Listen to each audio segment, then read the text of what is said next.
Hello dear student, સ્વાગત છે ફરીથી એકવાર તમારું આપણા ફિઝિક્સના ઓનલાઈન લેક્ચરની અંદર.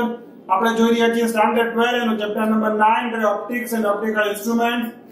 આ ચેપ્ટરની અંદર આજે આપણો 34મો લેક્ચર છે. આપણે આપણા છેલ્લા લેક્ચરની અંદર માઇક્રોસ્કોપ ઉપરથી આપણી ટેક્સ્ટ બુકની અંદર આપેલા દાખલાઓ જોયા હતા. આજે આપણે નવા ટોપિક તરફ આગળ વધીએ છીએ. આજે આપણે જોવા જઈ રહ્યા છીએ ટેલિસ્કોપ.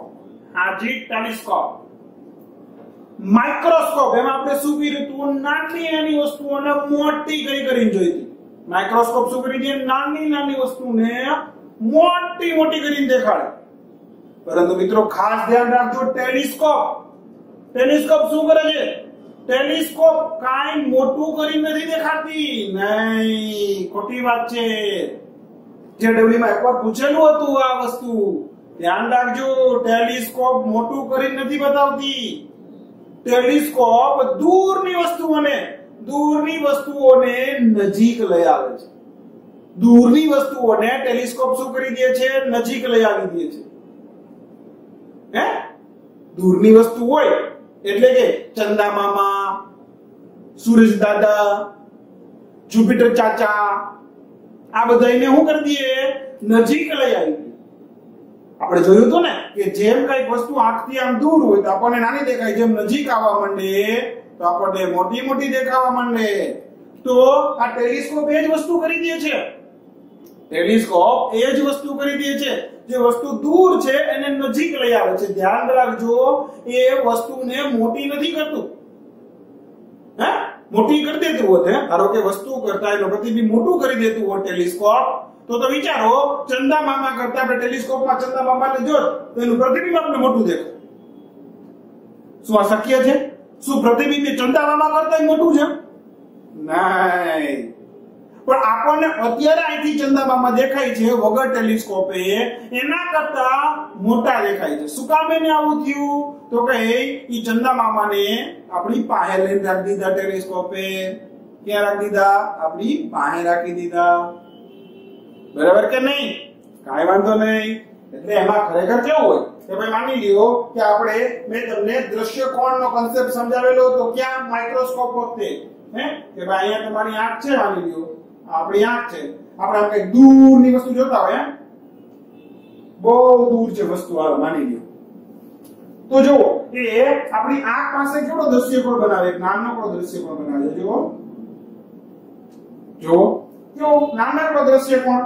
જી આપણે અરખી કરી આને, એક્ઝેક્ટલી સમજાશે તમને.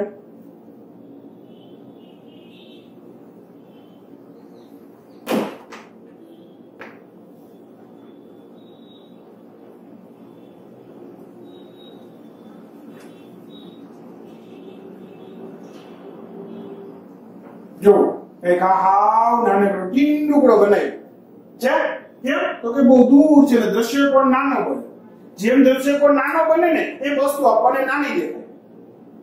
જેમ દ્રશ્યકોણ મોટો બને એમ વસ્તુ આપણને મોટી દેખાય. જોજો આ જ વસ્તુ, ધારો કે આ જ વસ્તુને હું નજીક લઈ આવું, નજીક લઈ આવું, એ જ વસ્તુ છે, આવડી જ છે. જો હાઈટ એની એવડી છે જેવડી હતી.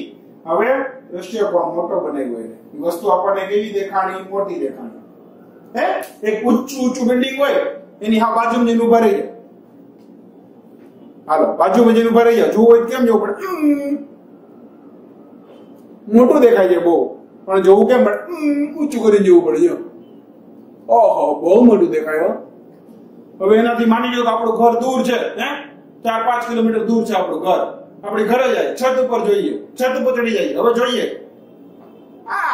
એ દેખાય, જોઈ લો, આરામથી દેખાય કે નહીં? આખો બિલ્ડિંગ દેખાય. કેમ?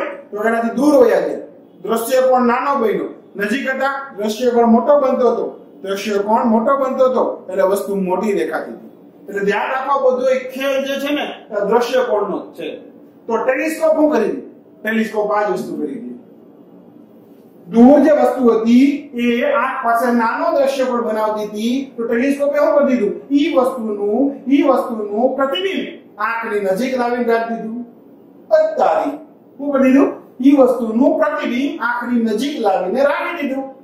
એટલે આંખની જેવું પ્રતિબિંબ નજીક આવી ગયું એટલે દ્રશ્ય કોણને મોટો બનાવ્યો એટલે વસ્તુનું પ્રતિબિંબ આપણને મોટું દેખાય, વસ્તુને આપણે મોટી જોઈ શકીએ. બાકી ધ્યાન રાખજો, ટેલિસ્કોપ કાંઈ વસ્તુને વસ્તુ કરતાના પ્રતિબિંબને મોટું કરી દેતું નથી, મેગ્નિફાઈ કરતું નથી, ખાસ ધ્યાન રાખજો. બરાબર છે? તો આ એક ફિગર જરાક તમારા ધ્યાનમાં રહે એટલા માટે રાખજો કે સમજાય ખરેખર શું થાય છે. બરાબર છે? ચાલો તો હવે ટેલિસ્કોપમાં આપણે આગળ વધીએ. મિત્રો બે પ્રકારના જે ટેલિસ્કોપ છે એ હોય છે. ટેલિસ્કોપ છે કેટલા પ્રકારના હોય છે? તો કે બે પ્રકારના હોય છે. એક તો વક્રીકારક ટેલિસ્કોપ અને બીજું પરાવર્તક ટેલિસ્કોપ. વક્રીકારક ટેલિસ્કોપ એટલે કે ઇંગ્લિશમાં એને કહેવાય રિફ્રેક્ટિવ ટેલિસ્કોપ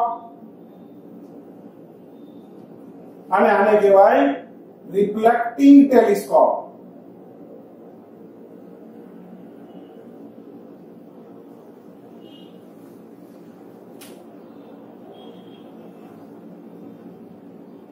જો જેવું નામ એવું જ આની અંદર વક્રીભવનને લીધે પ્રતિબિંબ રચાતું હશે અને આની અંદર પરાવર્તક એટલે કે પરાવર્તનને લીધે પ્રતિબિંબ રચાતું હશે.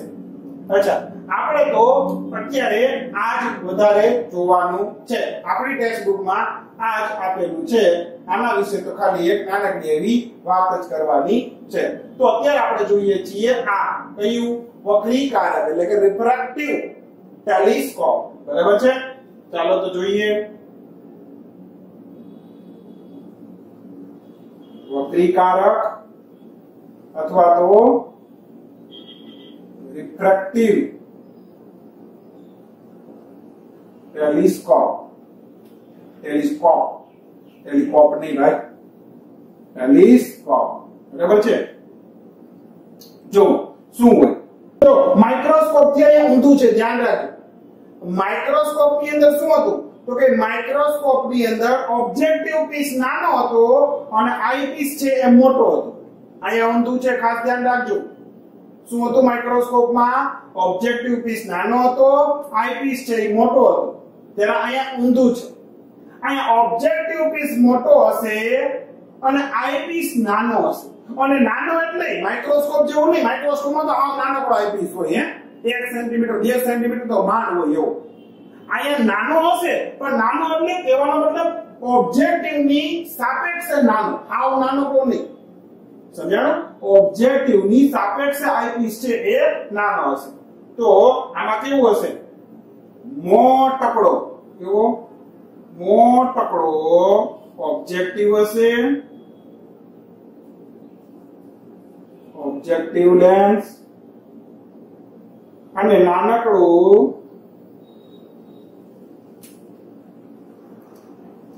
ભાઈ કોણ હશે? નાનકડો ભાઈ હશે આપણો આઈપીસ. નાનકડો ભાઈ છે આપણો આઈપીસ. બરાબર છે?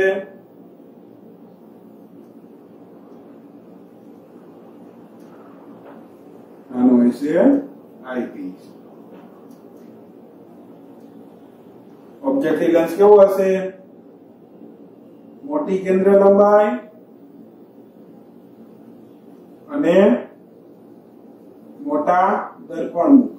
મોટું દર્પણ મુખ. મોટી કેન્દ્ર લંબાઈ અને મોટું દર્પણ મુખ.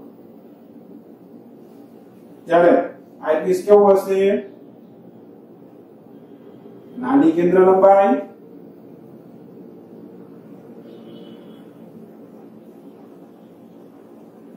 અને નાનું દર્પણ મુખ. નાની કેન્દ્ર લંબાઈ અને નાનું દર્પણ મુખ. બરાબર છે? ચાલો હવે આપણે જોઈએ કે આ ખરેખર કામ કેમ કરે છે. તો કે જો શું હોય? તો કે આમાં હવે ધ્યાન રાખો. પહેલા ટેલિસ્કોપ નો ઉપયોગ શું હોય? તો કે દૂરની વસ્તુને જોવા માટે. કે દૂરની વસ્તુ. તો દૂરની વસ્તુમાંથી કિરણો આવતા હોય, પ્રકાશના કિરણો હોય. કેવા હોય? કેવા હોય? પેરેક્સિયલ હોય. બરાબર કે નહીં? અચ્છા, મુખ્ય અક્ષને સમાંતર હોય કે ન હોય? મુખ્ય અક્ષને સમાંતર કિરણો હોય પણ અને મુખ્ય અક્ષને સમાંતર ના હોય, પેરેક્સિયલ કિરણ આપણે સમજાવ્યા હતા કે સમાંતર હોય પરંતુ મુખ્ય અક્ષને નહીં, એકબીજાને સમાંતર હોય પરંતુ મુખ્ય અક્ષને નહીં, અને મુખ્ય અક્ષ સાથે કંઈક નાનો એવો ખૂણો બનાવતા હોય. અને આપણને ખબર છે જો મુખ્ય અક્ષને સમાંતર કિરણો આવે તો મુખ્ય કેન્દ્ર ઉપર કેન્દ્રિત થાય. પરંતુ જો પેરેક્સિયલ કિરણો હોય એટલે કે સમાંતર હોય પરંતુ મુખ્ય અક્ષને સમાંતર ન હોય તો આવા કિરણો આવે તો એ ક્યાં કેન્દ્રિત થાય? ઓલું જે ફોકલ પ્લેન હોય ત્યાં કેન્દ્રિત થાય. તો માની લ્યો કે અહીંયા કંઈક કોઈ એક ઓબ્જેક્ટ છે, અનંત અંતરે કોઈ ઓબ્જેક્ટ છે, એમાંથી એક માની લો કે ચંદ્રમામાં, એમાંથી આવી રીતે સમાંતર કિરણો આવ્યા. આ સમાંતર કિરણો આવ્યા, બરાબર? તો આ સમાંતર કિરણો શું થાય તો કે વક્રીભવન પામી અને મુખ્ય કેન્દ્ર નહીં પરંતુ જે મુખ્ય કેન્દ્ર પાસે નહીં, ખાસ ધ્યાન રાખજો ક્યાં થાય તો કઈ જે ફોકલ પ્લેન હોય, આપણે સમજાવ્યું હતું ને ફોકલ પ્લેન, એમાં કોઈ પણ બિંદુએ ભેગા થાય. કે ભાઈ માની લ્યો કે અહીંયા ક્યાંક એનું મુખ્ય કેન્દ્ર છે, માની લ્યો એનું મુખ્ય કેન્દ્ર આ છે ઓબ્જેક્ટિવ લેન્સ, આ છે આઈપીસ, બરાબર છે? તો આ કે ઓબ્જેક્ટિવ નું મુખ્ય કેન્દ્ર હોય તો FO કહી દઈ, કેપિટલ FO. તો આ કિરણો કઈક વ્યવસ્થિત દોરી દઉં.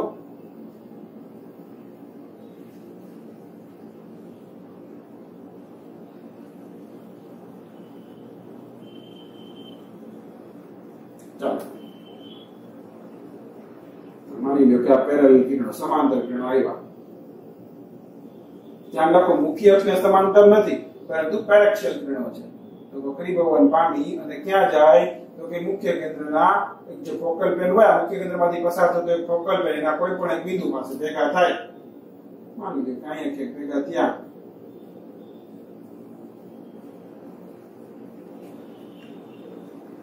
માની લો કે અહીંયા ક્યાંક આમ ભેગા થયા, અહીંયા આમ કંઈક આ પ્રતિબિંબ એનું આ રીતે રચાય, ઊંધું પ્રતિબિંબ આપણને એનું મળે, બરાબર છે? અહીંયા ક્યાંક આ ભેગા થયા. ધ્યાન રાખવા શું છે, પેરેક્સિયલ કિરણો છે એટલે અહીંયા ક્યાંક આ ભેગા થયા.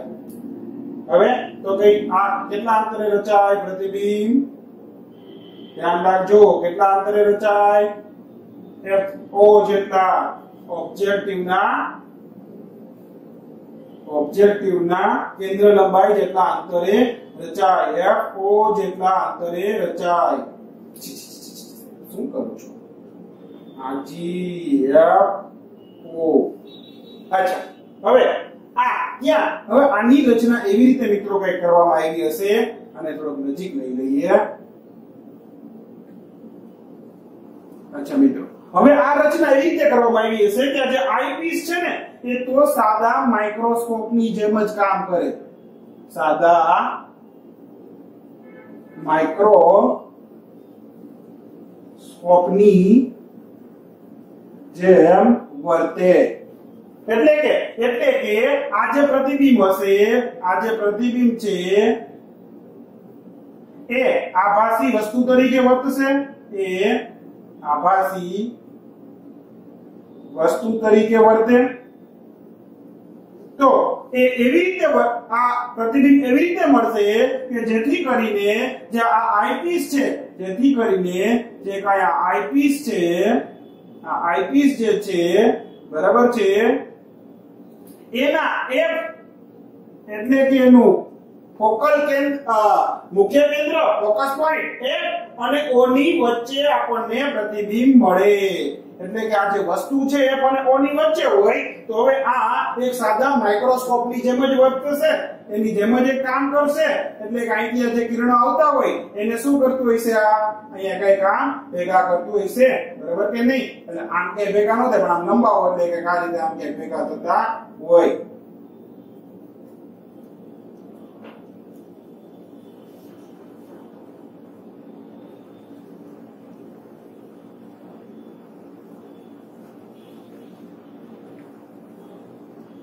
આ રીતે માની લો કે આ O માંથી જતા કેન્દ્રો આમ વહી જાય સીધા. કિરણ એક આ લીધું આપણે તો એક આમ સીધું વહ્યું ગયું, બરાબર કે નહીં? જે કિરણ ધારો કે બીજું કોઈ પણ લઈએ, માની લો કે આવું એક કિરણ લીધું તો એ કઈ કામ જતું હોય તો એ એક આવી રીતે કઈ કામ અહીંયા ક્યાંક આમ ભેગું થતું હોય, આવી રીતે અહીંયા ક્યાંક એનું પ્રતિબિંબ રચાતું હોય. બીજું કઈ નહીં, ટૂંકમાં એ છે આપણે એમ કહી શકીએ કે આ એનું છેલ્લું પ્રતિબિંબ વસ્તુ હતું. આ એને આપણે એ બી કહીએ અહીંયા, તો આને કહી દઈએ a ડેશ b ડેશ. આ એનું છેલ્લું પ્રતિબિંબ. આ બીજું કઈ નહીં, સાદા માઇક્રોસ્કોપ ની જેમ જ કામ કરે. અને અહીંયા કંઈક આપણને પ્રતિબિંબ, ઊંધું પ્રતિબિંબ, પરંતુ આ કરતા મોટું. ધ્યાન રાખજો, આ મોટું છે. તમે કહેતા તમે હમણાં કહેતા હતા કે ટેલિસ્કોપ છે એ પ્રતિબિંબને મોટું ન કરી દે, તો આ મોટું કરી દીધું. પણ મિત્રો જોવો, આ પ્રતિબિંબ મોટું થયું, પણ કોના કરતા મોટું થયું છે? આના કરતા. ખરેખર જે વસ્તુ હતી એના કરતા મોટું થયું છે? ના, એના કરતા મોટું નથી થયું. એના કરતા મોટું નથી થયું. ધ્યાન રાખજો. કેમ? તો કે આ પ્રતિબિંબ તો બહુ નાનું રચાણું હોય. યાદ છે ને, અનંત અંતરે જ્યારે વસ્તુ પડી હોય ત્યારે એનું પ્રતિબિંબ એકદમ કેવું હોય? નાનું હોય, સાવ નાનું, ડિમિસ્ડ. સાવ નાનામાં નાનું પ્રતિબિંબ રચાય. તો આ નાનકડું પ્રતિબિંબ રચાણું છે, સાવ નાનકડું ઠીકડું. એને કોણ આ જે આઈપીસ હતો એને શું કરી દીધું? માઇક્રોસ્કોપ ની જેમ કામ કર્યું અને એને આને મોટું કરી દીધું, કે જેથી કરીને આપણને જે કાંઈ આપણે જોઈ રહ્યા છીએ એ સરખી રીતે જોઈ શકાય. બરાબર છે? અચ્છા, તો આ રીતે આ આખું ટેલિસ્કોપ કામ કરે. બીજી વાત મિત્રો, અહીંયા ઓબ્જેક્ટિવ મોટો રાખવાનો એમ શું છે ખબર? શું કામ મોટો રાખ્યો? એનું કારણ છે મિત્રો કે આપણે દૂરથી જે આવે છે ને વસ્તુ એને જોવી છે. તો આપણે કોઈ પણ વસ્તુ જોતા હોય તો એની ઉપરથી આવતી લાઈટ છે ને, એ વધારે પડતી લાઈટ આપણા આંખમાં પડે ને, પૂરતી લાઈટ, તો આપણને એ વસ્તુ ચોખ્ખી દેખાય. એમાંથી ઓછી લાઈટ આવતી હોય તો આપણને એ વસ્તુ કેવી દેખાય? ઝાંખી દેખાય. દેખાય કે નહીં? તો આમાં એવું જ છે, જો ઓબ્જેક્ટિવ મોટો હોય તો જે લાઈટ આવે છે, દૂરથી પ્રકાશ આવે છે, એ ઝાઝો પકડી શકે. જેમ ઓબ્જેક્ટિવ મોટો એમ વધારે પ્રકાશને અંદર લઈ શકે. જેમ વધારે પ્રકાશ અંદર આવે એમ અહીંયા જે પ્રતિબિંબ રચાશે એ એકદમ બ્રાઇટ હશે, પ્રકાશિત હશે, ચોખ્ખું જોઈ શકાય એવું હશે. અને એને પછી આપણે શું કર્યું? મોટો કર્યો, એટલે આપણને પ્રતિબિંબ મસ્ત મજાનું દેખાય. સમજાય? ધારો કે અહીંયા નાનકડો હોય તો એમાંથી પ્રકાશ જ ઓછો આવે. પ્રકાશ જો ઓછો સંગ્રહિત કરે તો સીધી વાત છે કે પ્રતિબિંબ રચાય એકદમ ઝાંખું રચાય. હવે ઝાંખાને પાછું મોટો કરીએ તો કાંઈ દેખાય નહીં. એટલે અહીંયા શું કર્યું? આપણે ઓબ્જેક્ટિવ મોટો રાખ્યો. ઓબ્જેક્ટિવ કેવો રાખ્યો? મોટો રાખ્યો. એટલા માટે શું થયું? વધારે પ્રકાશ કેપ્ચર થયો. એટલા માટે આવું કર્યું. બરાબર છે? તો આ આખી થઈ ગઈ એની જે કાંઈ હતી એ આપણે આકૃતિ દોરી લીધી એની. બરાબર છે? તો જલ્દીથી પહેલા આટલી આકૃતિ તમારી બુકની અંદર દોરી લ્યો, પછી આપણે આગળ વધીએ. ચાલો જલ્દી દોરી લ્યો. ચાલો તો સ્ટુડન્ટ આગળ વધીએ. હવે આપણે આની જે મોટો શક્તિ છે, મોટવણી એટલે કે મેગ્નીફાઈંગ પાવર. આમ તો મેગ્નીફાઈંગ પાવર કરતા એમ જોઈ શકો કે આ પ્રતિબિંબ છે કેવડું આપે છે, બરાબર, કેટલું નજીક લઈ આવી દે છે એ ગોતીએ. તો કે કેમ ગોતાય? તો કે જો ધ્યાન રાખો, માઇક્રોસ્કોપ જેવું જ છે. અચ્છા, મોટવણી કેવા કરતા આને તમે એમ કહો કોણીય મોટવણી અથવા મોટો શક્તિ.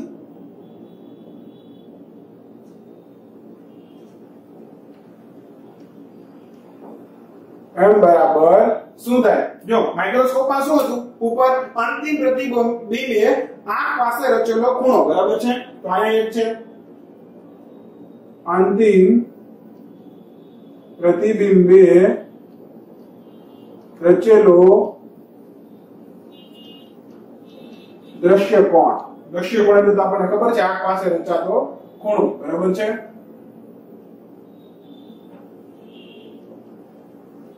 એને કહી દઈએ આપણે બીટા. એના છેદમાં. અચ્છા, માઇક્રોસ્કોપમાં શું હતું? તો કઈ વસ્તુને જ્યારે ડી અંતરે રાખો, વસ્તુઓ ધ્યાન રાખો, એટલે એને માઇક્રોસ્કોપ પર કઈ લેવા દેવા હતા. યાદ છે ને? આજકાલ કેમ કરતા હતા? તો માઇક્રોસ્કોપ હટાવી દો, સીધું વસ્તુ જોવો. એને જ્યારે ડી અંતર એટલે આંખથી 25 સેન્ટીમીટર દૂર રાખીએ, 25 સેન્ટીમીટર દૂર, ત્યારે એને કેટલો ખૂણો બનાવ્યો? એ. બરાબર કે નહીં? તો અહીંયા એક છે, જોજો પણ એક ફેર છે. અહીંયા વસ્તુએ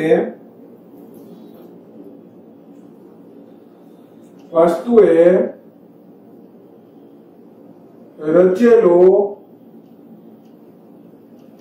દ્રશ્યકોણ, એને કહીએ આલ્ફા. અહીંયા શું ફેર છે? અહીંયા વસ્તુએ રચેલો દ્રશ્યકોણ છે, ત્યાં શું હતું? ધ્યાન રાખો, વસ્તુએ આંખથી 25 સેન્ટીમીટર દૂર ડી અંતરે, નજીક બિંદુ અંતરે જ્યારે રાખવામાં આવે ત્યારે રચેલો ખૂણો. હા, અહીંયા આપણે જોવાનું કોને? ચાંદા મામાને. ચાંદા મામાના 25 સેન્ટીમીટર લઈને કેમ લ્યો? સમજાણો? અહીંયા એ શક્ય નથી. વસ્તુને 25 સેન્ટીમીટર લઈ આવી અહીંયા શક્ય નથી. ચાંદા મામા કેમ લેવા? 25 સેન્ટીમીટર. મજા આવી જાય. ચાંદા મામા અહીંયા આવે તો ન હાલે, એવું ન હાલે ભાઈ. હા, તો ગણાય કે સર મારું મોઢું જોવો ચાંદ જેવું જ છે, નથી જોતું આપણે. હા, તો કહેવાનો મતલબ અહીંયા વસ્તુને 25 સેન્ટીમીટર લઈ આવી પોસિબલ નથી, શક્ય જ નથી, કેમ કે બહુ દૂર છે અને બહુ મોટી છે. એને કેમ લઈ આવી અહીંયા ભાઈ? એ શક્ય નથી. એટલે અહીંયા શું જોવાનું? તો કે વસ્તુ એ રચેલો દ્રશ્ય કોણ છે એમ. એટલે આ બધું હટાઈ દો, આ દૂર કરો, ટેલિસ્કોપ બધું કાઢી નાખો. એમનેમ જોવો ચાંદા મામા કેવા દેખાય છે. આ હાલો, એને કેટલો ખૂણો રચ્યો ત્યારે એ થઈ ગયો આપણો આલ્ફા. તમે ટેલિસ્કોપ બતાવી એમનેમ જોવો ત્યારે કેટલો ખૂણો બને છે, દ્રશ્ય કોણ કેટલો છે એ થઈ ગયો આલ્ફા. અત્યારે આપણે આમાં વાત કરીએ ફિગરમાં તો આપણે અહીંથી જોતા હોય, અત્યારે આપણે ક્યાંક અહીંથી જોતા હોય, અહીંયા ક્યાંક આપણી આંખ હોય, બરાબર? આઈપીસ પાસે જોઈ ને, આપણો આઈપીસ છે તો આઈપીસ પાસે આપણી આંખ હોય. એની બદલે ટેલિસ્કોપ હટાવી દે, અહીંયા ક્યાંક આંખ રાખી દેવાની, અહીંયા ક્યાંક આંખ રાખીને જોઈ લેશું. સમજાણો? તો એ થઈ ગયો આલ્ફા. તો હવે આ સૂત્ર ઉપરથી જોઈએ. પહેલા આપણે બીટા મેળવીએ. તો કઈ બીટા શું છે? અંતિમ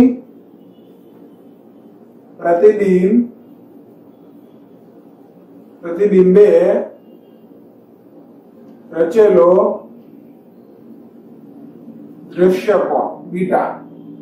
જો કેમ મળે જોજો. આ જો અંતિમ પ્રતિબિંબ કયું છે? આ. એને રચેલો, આંખ પાસે રચેલો દ્રશ્ય કોણ એટલે કેમ મળે? તો કે માની લો આ જે લાઈન જાય છે, આ લાઈન આખી, બરાબર કે નહીં? આ જે લાઈન આખી જાય છે, જે ઓપ્ટિકલ સેન્ટરમાંથી પસાર થઈ છે, એ લાઈનને જોઈએ તો અહીંયા જે ખૂણો બન્યો એ થયો કે નહીં? આ અહીંયા જોઈ નજીક જ આઈપીસ ની, તો અહીંયા જે ખૂણો બન્યો એ હું થઈ ગયો આપણો બીટા થઈ ગયો. સમજાય છે? આ ખૂણો કયો છે? તો ઓપ્ટિકલ સેન્ટરમાંથી આ લાઈન જતી સીધી ક્યાં ગઈ? તો એક જ લાઈન દોર નાખો, આપણને કાઈ કન્ફ્યુઝન રહે નહીં. આ સીધી લાઈન અહીંયા ગઈ. તો ભાઈ ત્યાં ક્યાં જશે? આ વસ્તુ અહીંયા જઈને દુનિયા જશે. આ એક લાઈન થઈ ગઈ, બરાબર? આ થઈ ગઈ આપણી એક લાઈન. આ લાઈન અત્યારે કાઢી નાખી આપણે, અત્યારે એની કઈ કામ છે નહીં. આ થઈ ગઈ આપણી એક લાઈન, બરાબર? આ લાઈન અહીંયા જે રહી છો, આ ખૂણો થઈ ગયો બીટા. આ થઈ ગયો આપણો બીટા, બરાબર છે? તો જુઓ બીટા અહીંયા આકૃતિ ઉપરથી આપણને મળી જાય. અચ્છા, કઈ રીતે મળે? ધ્યાન રાખજો. છે ક્યાં? એફઓ ઉપર. આકૃતિ પરથી tan બીટા મળે અને tan બીટા હશે કેવું? નાનકડું હશે. તો tan બીટાની બદલે લગભગ આપણે બરાબર શું લખી શકીએ? બીટા. ધ્યાન રાખવાનું કારણ હવે આપણને ખબર જ છે, બચ્ચા જાણતા હે, સબ્જી વાળા भी जानता है કે ભાઈ બીટા છે બહુ નાનો હોય એટલા માટે tan બીટા ની જગ્યાએ બીટા લખી શકીએ. તો બીટા બરાબર સામેની બાજુ, એટલે અહીંયા નામ આપેલું છે AB થાય તો AB એના છેદમાં પાસેની બાજુ એટલે આ અંતર. આ શું થઈ ગયું? તો કઈ આ જે આઈપીસ છે એનાથી વસ્તુનું અંતર છે આ UE છે. આઈપીસ માટે આ શું છે? વસ્તુ અંતર છે UE, બરાબર છે? UE. હવે મિત્રો ધ્યાન રાખો, મોટા ભાગે અહીંયા ગોઠવણી એવી રીતે કરવામાં આવે છે કે જેથી કરીને આ જે વસ્તુ છે એ બીજી રીતે કહું તો અહીંયા પડે. ક્યાં? અહીંયા જે આઈપીસ નું મુખ્ય કેન્દ્ર છે ત્યાં પડે, બરાબર છે? અથવા બીજી રીતે કહું ને તો આ માઇક્રોસ્કોપ આપણે જે આ ટેલિસ્કોપ જેની રચના એવી રીતે કરવામાં આવે છે કે જેથી કરીને આ ઓબ્જેક્ટિવ નો જે ફોકસ પોઈન્ટ છે એ અને આઈપીસ નો ફોકસ પોઈન્ટ છે એ બંને એક જ બિંદુએ હોય. એટલા માટે ટેલિસ્કોપ હોય ને એમાં આપણે આમાં ફેરવી શકતા હોય. તમે જુઓ, એને ફેરવી શકતા હોય, એને આમ રીતે ફેરવી શકાતા હોય કે એવી રીતે ગોઠવણી કરવામાં આવે કે જેથી કરીને બે એક જ બિંદુએ હોય. તો અહીંયા UE ની બદલે લગભગ બરાબર તમે FE લખી શકો. FE એટલે શું જોવાનું? આ FE ખરેખર કેટલું થાય? આટલું થાય. આ ખરેખર શું થાય? FE થાય, બરાબર કે નહીં? જોવા આવ્યું, બરાબર? કેન્દ્ર લંબાઈ આની આઈપીસ ની કેન્દ્ર લંબાઈ. અને આટલું છે તો લગભગ આના બરાબર આટલું આપણે લખી શકીએ. તો UE બરાબર આપણે અહીંયા FE લખી શકીએ. તો અહીંયા લખીએ FE બરાબર છે. અહીંયા શું લખીએ? FE. અચ્છા, આને કહી દઈએ સમીકરણ નંબર 1, આને કહી દઈએ 2. હવે તો કઈ આ ગોતીએ. વસ્તુએ રચેલું દ્રશ્યકોણ બરાબર એમાં એવું જ હશે, નાનો હશે, એ તો બહુ નાનો હશે, લગભગ બરાબર આપણે tan આલ્ફા લખી શકીએ. કેમ બહુ નાનો હશે? કેમ કે ભાઈ વસ્તુ જ બહુ દૂર પડી છે એટલે હાવ નાનો હશે. એના માટે શું કરવાનું? હવે ટેલિસ્કોપ ની આ બાજુ આવી જાય, અહીંથી જોવું તો કે અહીંથી એક કામ કરે, કિરણ લઈ લે આપણે કે જે ઓપ્ટિકલ સેન્ટરમાંથી પાસ કરતું હોય. આ કોઈ બીજું સમાંતર કિરણ વિચારીએ.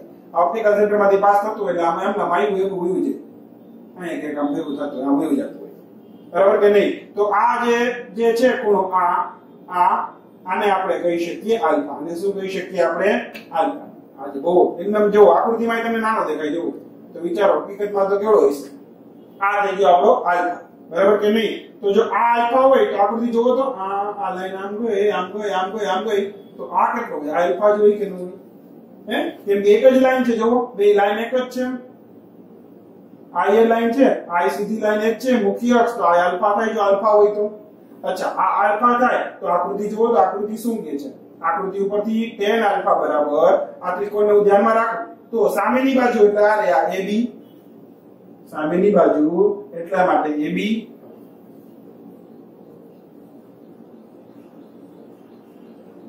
એના છેદમાં પાસેની બાજુ એટલે આ અંતર અહીંથી અહીં સુધીનું, તો શું છે આ જુઓ ઓબ્જેક્ટિવ લેન્સની કેન્દ્ર લંબાઈ FO. સમીકરણ નંબર આપી દે 3. સમીકરણ 2 ને 3 ની કિંમત 1 માં મૂકો. સમીકરણ 2 અને 3 ની કિંમત 1 માં મૂકતા શું થઈ જશે? m બરાબર બીટા. બીટા એટલે AB એના છેદમાં FE આખાના છેદમાં AB એના છેદમાં FO. AB તો ગયા, AB કેન્સલ આઉટ, FO ઉપર હોય જાય, FE નીચે આવી જાય, તો મોટાવડીનું સૂત્ર શું મળશે આપણને? મોટાવડી m બરાબર FO ઉપર હોય જાય, FE નીચે આવી જાય, FO એના છેદમાં FE, FO એના છેદમાં FE, બરાબર છે? આ મળ્યું આપણને મોટાવડીનું સૂત્ર.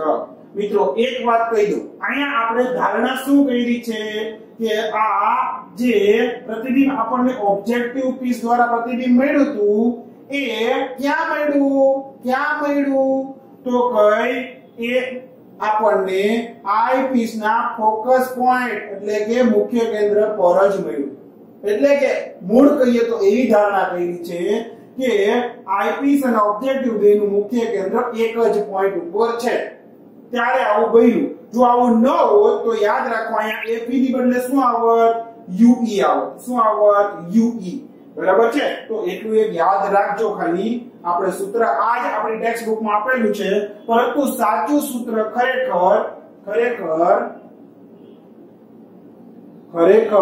કેવું થતું હોય તો કઈ જો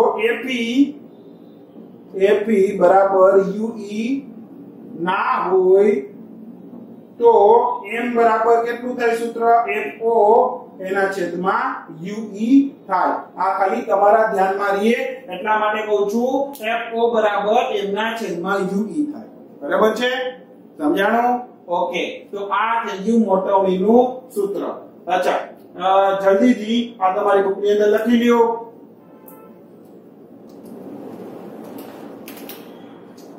ચલો મિત્રો આગળ વધીએ. તો જો આ સૂત્ર ઉપરથી આપણે જોઈ શકીએ, તો જો આ સૂત્ર ઉપરથી મારે જો માઇક્રો ટેલિસ્કોપની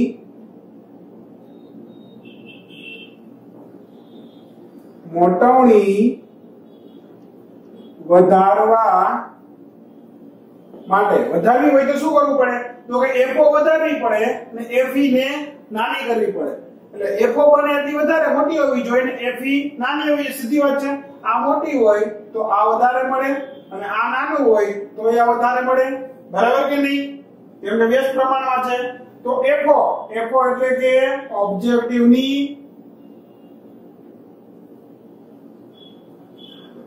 કેન્દ્ર લંબાઈ વધારવી પડે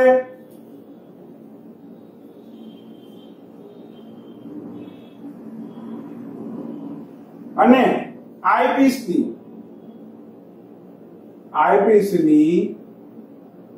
કેન્દ્ર લંબાઈ ઘટાડવી પડે. અચ્છા, બીજું એક વાત મિત્રો, FO પ્લસ FE એટલે કે ઓબ્જેક્ટની કેન્દ્ર લંબાઈ પ્લસ આઈપીસની કેન્દ્ર લંબાઈ, આને કહેવાય L ટ્યુબ લંબાઈ. શું કહેવાય? ટ્યુબ લંબાઈ. કોની ટ્યુબ લંબાઈ? તો ગઈ ટેલિસ્કોપની ટ્યુબ લંબાઈ. ટ્યુબ લંબાઈ કહેવાય. બરાબર? એટલે હંમેશા યાદ રાખો, જે ટેલિસ્કોપની અંદર નળી હોય ને, નળી, ટ્યુબ નળી, બરાબર? ટ્યુબ નળી ની લંબાઈ હંમેશા કેવી હોવી જોઈએ? તો કે જે ખરેખર તો L છે ને, ખરેખર કેવી હોવી જોઈએ? તો કે મોટી અથવા બરાબર હોવી જોઈએ કોના? FO પ્લસ FE ના. ધ્યાન રાખજો. જો મેં કીધું હતું ને તમને અહીંયા કે ખરેખર એવું હોતું નથી હર વખતે કે પ્રતિબિંબ છે એક્ઝેક્ટલી અહીંયા જ રચાય. એટલે L એમ કહે છે કે L કેવી હોવી જોઈએ? ટ્યુબની નળી હોય છે, નળી, બરાબર ને? માઇક્રોસ્કોપ આપણે જોયું હોય ને, વચ્ચે શું હોય? નળી હોય ને છે, બરાબર? એ શું કહે છે કે જે નળી છે એ નળીની લંબાઈ એ કાં તો greater than or equal to FO plus FE, એટલે બે જે આની બેનો સરવાળો કરીએ એના કરતા કાં તો મોટી હોવી જોઈએ અને કાં એના જેટલી હોવી જોઈએ. બરાબર? જો આનું એક ઉદાહરણ લઈએ આપણે કે અહીંયા કેટલી શું કહેવાય FO હોય અને કેટલી FE હોય તો મોટાવણી કેટલી મળે. માની લ્યો કે FO ઓબ્જેક્ટિવની કેન્દ્ર લંબાઈ 100 સેન્ટીમીટર છે. FE એ માની લ્યો કે 1 સેન્ટીમીટર છે. બરાબર? તો મોટાવણી કેટલી મળે? જોજો તો સીધી વાત છે, મોટાવણી m બરાબર કેટલી મળે? 100 એના છેદમાં 1 એટલે કે 100 જેટલી મળે. એનો મતલબ શું થયું? 100 ગણું આપણને નજીક દેખાય. તો એમ ગણો કે 100 ગણું જે અહીંયા પ્રતિબિંબ રચાતો હશે એના કરતા 100 ગણું મોટું મળે આપણને. અચ્છા, તો જોજો હવે કેવું થાય. માની લ્યો કે આપણે દૂરના બે ઓબ્જેક્ટ જોઈએ છીએ, દૂરના બે ઓબ્જેક્ટ જોઈએ છીએ કે જેની બેની વચ્ચે ખાલી એક કેટલો મિનિટ જેટલો જ ફેર છે. કેટલો? માની લ્યો કે બે ઓબ્જેક્ટ છે, બે વસ્તુ છે, બે પદાર્થ છે, બે ઓબ્જેક્ટ છે દૂરના, બંને વચ્ચે 1 ડિગ્રી નહીં પણ 1 મિનિટ, એટલે 1 મિનિટ એટલે આપણને ખબર છે કેટલો થાય તો કે 1 ડિગ્રીનો 60મો ભાગ. 1 ડિગ્રીનો 60મો ભાગ જેટલો. ખરેખર વાસ્તવમાં એ બે જ્યાં પડ્યા છે એને આપણે અહીંથી જોઈએ તો આપણને 1 મિનિટ જેટલો ખાલી ફેર દેખાય. સમજ્યા? એટલે દ્રશ્ય પણ આપણો કેટલો બને? ખાલી 1 મિનિટ જેટલો બને છે. આવ નજીક હોય આપણને એવું જ લાગે એમ, એટલો હોય. અને તેને આ ટેલિસ્કોપ થી જોઈએ, આ ટેલિસ્કોપ થી જોતા અહીં શું કરીએ?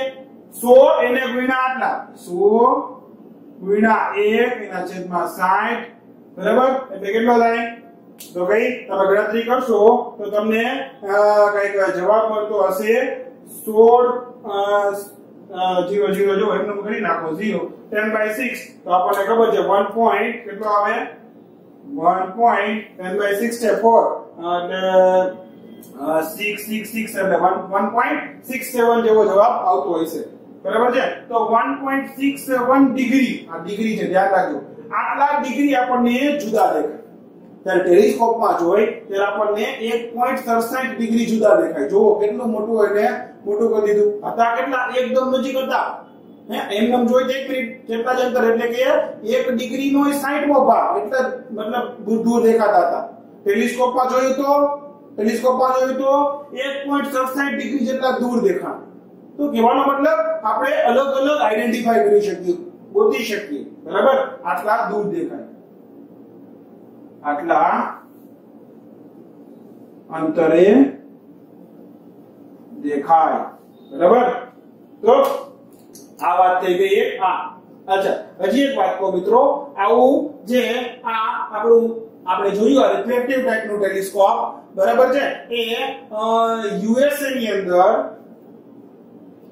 અહીંયા લખી નાખીએ યુએસએ માં યર્ક એનો જે ઓલા હોય ને શું કહેવાય સ્ટેટ એનું એક નામ છે યર્ક YER હા એવું જ કંઈક છે યર્ક્સ એવું જ કંઈક છે YERKES એવું કંઈક છે બરાબર યર્ક ની એક વેધશાળામાં આવું રિફ્લેક્ટિંગ ટાઈપનું ટેલિસ્કોપ રાખેલું છે મોટામાં મોટું કહીએ તો કે જેની અંદર જે ઓબ્જેક્ટિવ લેન્સ છે ને ઓબ્જેક્ટિવ લેન્સ એ કેવડો છે તો કે બહુ જ મોટો છે ઓબ્જેક્ટિવ લેન્સ ની કેન્દ્ર લંબાઈ 40 ઇંચ છે કેટલી 40 ઇંચ ધ્યાન રાખો ઇંચ નો સિમ્બોલ છે 40 ઇંચ જેટલી 40 ઇંચ એટલે બહુ મોટી થઈ 40 ઇંચ જેટલી કેન્દ્ર લંબાઈ વાળો ઓબ્જેક્ટિવ લેન્સ બહુ મોટો છે અને એવું મોટું એક ટેલિસ્કોપ અહીંયા અત્યારે હાલની અંદર અવેલેબલ છે બરાબર છે તો આ વાત મિત્રો આખી રિફ્રેક્ટિવ ટેલિસ્કોપ અચ્છા આ વાત જરા તમારી બુક ની અંદર નોંધી લ્યો ચાલો મિત્રો તો અહીં સુધી રાખીએ આ થઈ ગયું આપણું આખું રિફ્રેક્ટિવ ટેલિસ્કોપ નેક્સ્ટ લેક્ચરમાં આપણે જોઈશું આનો એક ભાઈ ડિસએડવાન્ટેજ અને ગેરફાયદાઓ શું હે અને શું કામ એને જે પરાવર્તક ટાઈપના ટેલિસ્કોપ છે બનાવવામાં આવે છે બરાબર છે અથવા તો આના ફાયદાઓ પણ છે અને ગેરફાયદાઓ પણ છે સેમ આમાં એવું છે આના ફાયદાઓ છે ગેરફાયદાઓ છે હું એમ નથી કહેતો કે આને સંપૂર્ણપણે આ રિપ્લેસ કરી શકે ના એવું શક્ય નથી બરાબર છે હા એક વાત કહી દો મિત્રો આ જે ટેલિસ્કોપ છે રિફ્રેક્ટિવ ટેલિસ્કોપ એનો વધારે પડતો ઉપયોગ એ એસ્ટ્રોલોજીકલ અભ્યાસ માટે એટલે કે જેને કહીએ ને કે ભાઈ આપણે ખગોળશાસ્ત્રો જે કરતા હોય બરાબર છે કે ભાઈ દૂરના જે ગ્રહો છે બરાબર બ્રહ્માંડનું કંઈ પણ આપણે સંશોધન કરવું છે તો એના માટે આનો ઉપયોગ વધારે પડતો કરવામાં આવે છે બરાબર છે તો આ થઈ ગયું આપણું આખું રિફ્રેક્ટિવ ટેલિસ્કોપ બરાબર તો અહીં સુધી રાખીએ ચાલો આવજો મિત્રો બાય બાય